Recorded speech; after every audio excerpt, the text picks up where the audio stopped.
to the Black Curriculum, the video series that answers the following question. What literature and experiences can be shared with others to better understand Black lives? Happy New Year to everyone watching, and keep those resolutions up now. But on a more serious note, let me address something about resolutions really quick. I used to be the guy that had a whole list of resolutions going into the new year. Then I was the guy that sort of dismissed anyone who had a resolution for the new year. And now I see why it's a big deal for most people. New Year's Day is probably the one day where everyone collectively is the most optimistic about the future. Folks feeling all ambitious and re-energized and whatnot. I mean, what other time of the year do people feel like they're back on top?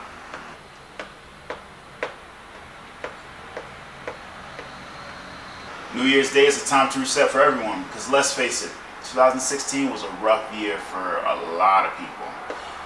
Globally.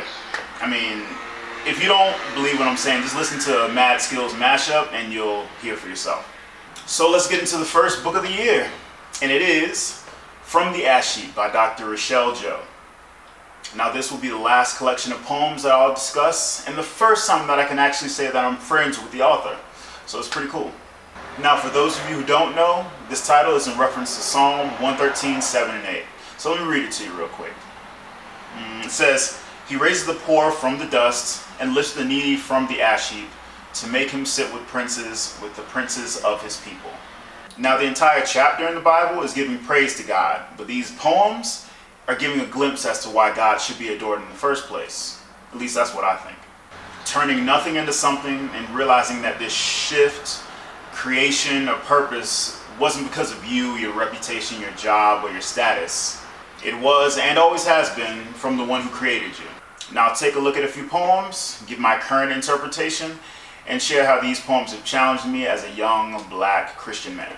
First up, Black Sheep, a short poem that expands on the consequences, both good and bad, of a person who may be looked at as not respected, an outsider, or just all out strange.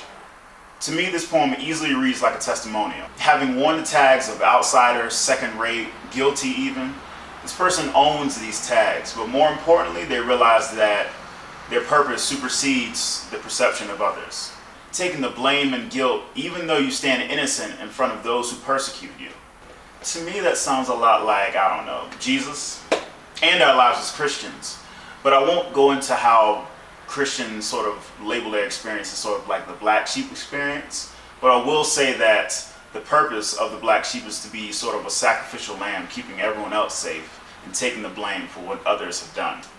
Am I right, Richelle? Now let me know something. I'm not trying to misinterpret what you've written now. Let me know. This next poem is called Right Key, Wrong Keyhole. Now this poem may be a depiction of whatever you're trying to get in life by your own means. This may be going through the corporate ladder to get that job, success, westernized view of success, or even self-discovery. I don't know, whatever. I like how she started off this poem by writing, "He said, I'll give you the keys, but I guess I didn't hear the rest because I jumped in with both feet, putting his promise to the test." And I can stay on this poem right here, but I'm not. But what I will say is that I can relate to the fast-paced grab-and-go sort of mentality that she so eloquently illustrated in this poem. And I think it's that impulse that allows us to miss a lot of things that happen in our lives. Now these keys can be anything from scripture to friendship and opportunities. You know, anything that can help enhance your life. But I think where most of us mess up is, one, we don't know what these keys unlock, and two, we want our lives to be enhanced the way we want it to be. I mean, these aren't DJ Khaled keys. These are the keys that unlock the master's plan. Okay, last one. And this one is called For the Hearts of the Children. If you read this poem, then you know I'm feeling this way. I'm still let this poem marinate with me. But I will share a couple of my thoughts. A couple. Now, out of all three poems that I mentioned, this one has to be the most challenging for me to read because I'm an educator. And this poem is calling all people of influence to better themselves for children. And in my context, I teach kids both at church and at my job. And I gotta be honest, I'm gonna be outing myself when I say this, but on an average day, I feel like I'm just getting by. But I know it's a bit more than that. And I know sometimes, well, not sometimes, I don't think kids will ever come up to you and say, "You know what, I really appreciate the lesson you prepared and the way you taught it in front of us. Thank you so much for making an impact in teaching us today." Thank you. And if those kids did say that, I'd take them right back to their parents and say, you got to change the script. Those are not his words. What this poem reminded me is that children are discovering new concepts, trying new things, building interests, not only discovering how to just be, but discovering how to be in the company of other people who are uniquely different to who they are. And as adults, it's our responsibility, well, my responsibility, to foster that behavior and growth with students, kids, whoever they are. So in summary, these poems have challenged me spiritually and mentally, to be honest.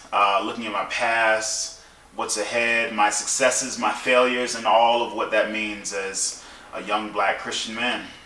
Ultimately, it was very encouraging and inspiring to read From the Ash Heap by Dr. Richelle Joe. Again, that title is From the Ash Heap. Richelle, thank you for your obedience, talent, and honesty in sharing this book.